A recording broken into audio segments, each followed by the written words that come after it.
Major escalation. That is the fact right now. The U.S. is planning on sending thousands of troops, attack helicopters, artillery to Europe to deter Russia.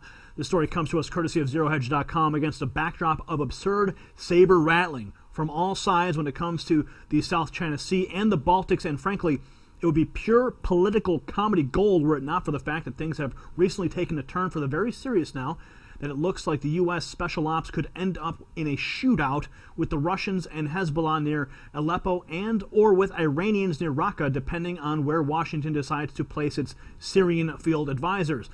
But despite that fact that Russia has built an air base at Latakia and looks set to literally take over the Middle East alongside the Ayatollah, those, quote, in the know seem to think that the bigger threat is in Eastern Europe, where NATO is hell-bent on countering Russian aggression. Those are the words of Jens Stoltenberg.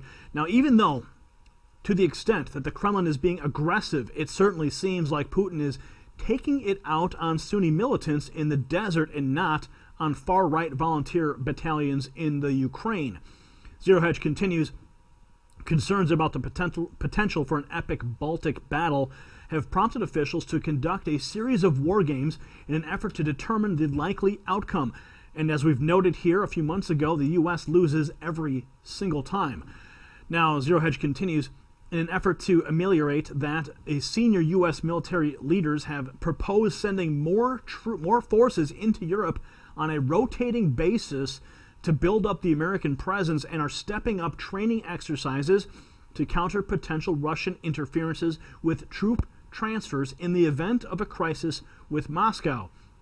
The Wall Street Journal report, citing the same conference that Carter spoke at last week, stated this, quote, the new steps would allow for the presence of multiple U.S. brigades in Europe at any given time, increasing that number above current limits. General Philip Breedlove, the Supreme Allied Commander of the North Atlantic Treaty Organization, said he would like to see more brigades committed to Europe as a rotational force. Decisions on the proposal, he said, will be made in the next couple of months. So there you have it. In the face of Trident Juncture, which is the massive 36,000 troop exercise that just took place in Europe with NATO, all across Europe, as we've been reporting and tracking here. Now, in the next couple of months, the decision will be made on how many troops to actually deploy, permanent deployment to Europe, as we have reported here. And I believe it's related that these troops will actually be stationed on the Russian border.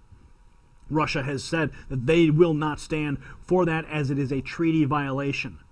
So this is pure escalation, insane saber rattling, and certainly, with everything that's happening in the Middle East right now, a buildup in Europe is expanding this world war into the European continent. We'll keep tracking this as it develops. Leave your comments below. Tell a friend about what's happening in the world by hitting that share button, and give us a thumbs up and push this out to your social networks and help us grow. For the Next News Network, I'm Gary Franchi.